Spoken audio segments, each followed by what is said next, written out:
Bonjour la famille, bienvenue sur votre émission Foot Flow, émission totalement dédiée à l'actualité du football. Nous allons nous concentrer pour l'instant, vu que la plupart des championnats sont à l'arrêt.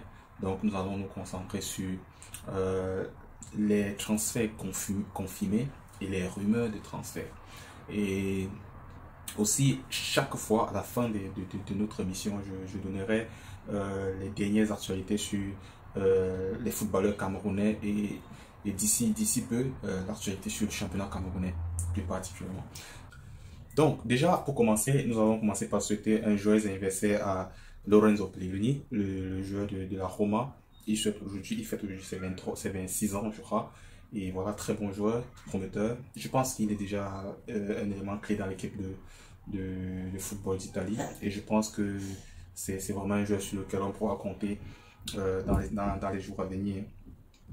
Ensuite, les amis, nous allons souhaiter un joyeux anniversaire à à Nuno Mendes. C'est jeune joueur du Paris Saint-Germain, très talentueux joueur. Et je pense qu'il fête ses 20 ans aujourd'hui. On lui souhaite un joyeux anniversaire. Ensuite, les amis, nous allons souhaiter un joyeux anniversaire à André Kramaric. Je pense que c'est un joueur croate. Il doit fêter je crois, ses 30 ans, ses 31 ans aujourd'hui. Et je pense que pour l'instant, il évolue du côté de Hoffenheim. Et très bon attaquant, je crois. Très bon attaquant. Et je pense qu'il est aussi, il est aussi assez sous-coté, ces joueurs. Il y a un moment, j'aurais souhaité le voir du côté de Arsenal. Donc déjà parce que je suis supporter d'Arsenal. Donc je pense que son profil, c'est le genre d'avancement qui peut bien bousculer les lignes du côté d'Arsenal.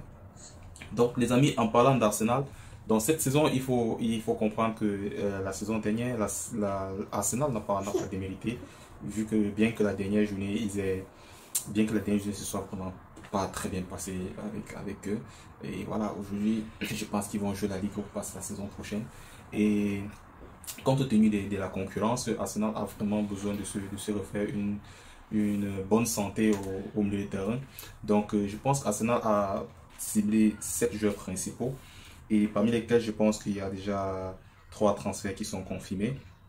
Il y a ces joueurs de Porto et c'est lui, je crois, c'est Brésilien là qui a confirmé pour Arsenal déjà. Donc ensuite les amis, nous allons parler de la rumeur Nkunku. Kevin Nkunku, je pense qu'il évolue du côté du Leipzig. Très bon joueur, très grand dribbleur. Il ferait vraiment du bien à Arsenal. Mais pour l'instant, rien n'est confirmé, ce n'est qu'une rumeur et on souhaite vraiment le recevoir du côté d'Arsenal. Ensuite, les amis, en parlant d'Arsenal, il y a ces petits Camerounais. Très jeune joueur, prometteur, 13 ans seulement, et il signe déjà à Arsenal. Je pense qu'il signe en provenance de Chelsea. Il s'appelle Zappa Alessa Fils. Zappa Alessa Fils. On dirait le futur Samuel Eto'o, très talentueux. Il n'a que 13 ans, mais croyez-moi, ce joueur, il a vraiment du futur entre les jambes. Donc, ensuite, les amis, nous allons parler d'Alexis Sanchez. C'est vrai qu'il n'a pas vraiment apporté tout ce qu'on attendait de lui du côté de l'Inter de Milan. Du coup, les dirigeants de l'Inter souhaiteraient s'en débarrasser. Et bien sûr, Arsenal est sur la piste une fois de plus. Mais les rumeurs sont plus accentuées du côté de l'OM, de l'Olympique de Marseille, qui souhaite vraiment l'accueillir. Et je pense que son profil colle vraiment à celui de Marseille actuellement. Parce que je pense que l'attaque de Marseille a besoin d'un attaquant capable de bousculer les lignes avec un peu plus d'expérience. Surtout que quand je regarde, ils pourront vraiment faire des bonnes choses en Ligue des Champions. Donc quand j'imagine Alexis Sanchez, Milik avec Gunder et Guendouzi à l'arrière, je pense que c'est Gunder, Guendouzi et le Brésilien, le gaucher, je pense que c'est du bon travail. Donc je voudrais vraiment que Marseille s'appuie sur ce dossier-là. Donc ensuite les amis, nous allons parler toujours pour parler de Marseille, encore un autre jeune Camerounais de 18 ans qui a, je pense, il s'appelle François-Régis Mouguet. Donc il a signé du côté il n'a que 18 ans, hein, il n'a que 18 ans, donc il arrive en provenance du centre de formation, d'un centre de formation au Cameroun, les brasseries du Cameroun. Et il faut avouer que les brasseries du Cameroun, c'est vraiment un très grand incubateur de talents de football du côté du Cameroun. Et je dirais même de l'Afrique. Il y a des très grands noms de football qui sont passés par là. Je vais citer ici Rigobert Song Bahana, Vivian Fouet. Donc il y a autant de joueurs. Donc paix à son âme, le feu Marvin Info. Donc il y a tellement de grands joueurs qui sont passés par le centre de formation des Brasseries du Cameroun. Et je pense que ces jeunes joueurs aussi, est vraiment, vraiment, on peut compter sur lui pour le futur. Donc, ensuite, toujours pour parler de l'Olympique de Marseille, nous allons parler de Martin Bressouet, l'ancien attaquant je crois, il était attaquant du Girondin de Bordeaux avant de s'engager avec le FC Barcelone. Et honnêtement, bon, Marseille, je pense pas que ce soit le calibre de joueur qui puisse aller à Marseille. Donc, néanmoins, bon, c'est très bon joueur aussi. Mais vu les attentes qu'on a de Marseille, je pense que Marseille devrait viser un cran un peu plus haut. Un joueur de classe vraiment, vraiment au-dessus d'un cran, quoi. Je pense que Martin Bressouet, il est un peu sur une pente descendante, tandis que Marseille cherche des joueurs qui sont, voilà. Donc, ensuite, les amis, nous allons parler voilà, ces jeunes joueurs, actuellement joueur de Atlanta, je pense qu'il s'appelle Muriel. Ce joueur, il est très sous-coté, mais je vous assure, lorsque vous regardez les matchs de l'Atlanta, il est présent, il est athlétique, ultra technique, ce joueur, et en plus, il est très bon sur les coups de pied arrêtés. Donc, je pense qu'il ferait énormément du bien à l'effectif de Marseille. Et voilà, il faudrait vraiment que les dirigeants de l'OM se plient sur ce dossier. Donc ensuite les amis, nous allons parler de Erling Haaland. Donc ce joueur, tout le monde en parle, athlétique, rapidité, technicité, tueur dans la surface de réparation. Donc actuellement, il a signé à Manchester City pour 4 ans je crois. Et le Real aurait décidé de le signer directement après son contrat. Donc vous voyez, quand un club comme le Real de Madrid prévoit des signatures 4 ans à l'avance, ça montre à quel point ils sont préparés dans la durée. Et ça justifie combien de fois ils peuvent gagner autant de Champions League. Donc c'est un club qui se prépare des années à l'avance. Donc en 2024, il est fort probable, ou même avant, qu'on voit ces jeunes joueurs débarquer du côté du Real de Madrid. Donc ensuite les amis, nous allons parler de Sadio Mané. Donc c'est confirmé, il arrive au Bayern de Munich pour une somme, je crois, c'est autour de 40 millions d'euros, c'est confirmé déjà. Et il touchera, je crois, le huitième salaire, le plus cher du club. Et honnêtement, je pensais qu'à Liverpool, il était vraiment pas bien coté. Surtout qu'il était une pièce maîtresse du jeu, toujours présent dans les matchs décisifs. Et voilà, je pense qu'il a manqué. Liverpool ne l'a vraiment pas valorisé. Ça, c'est mon avis. Et comme vous pouvez voir sur ce petit tableau, vous pouvez voir dans le classement des jeux les plus payés de Liverpool la saison dernière. Vous imaginez que Alisson Becker, Fabinho Tavares, Roberto Firmino, je vais parler même de Oxlade-Chamberlain, touchait plus que Sadio Mané.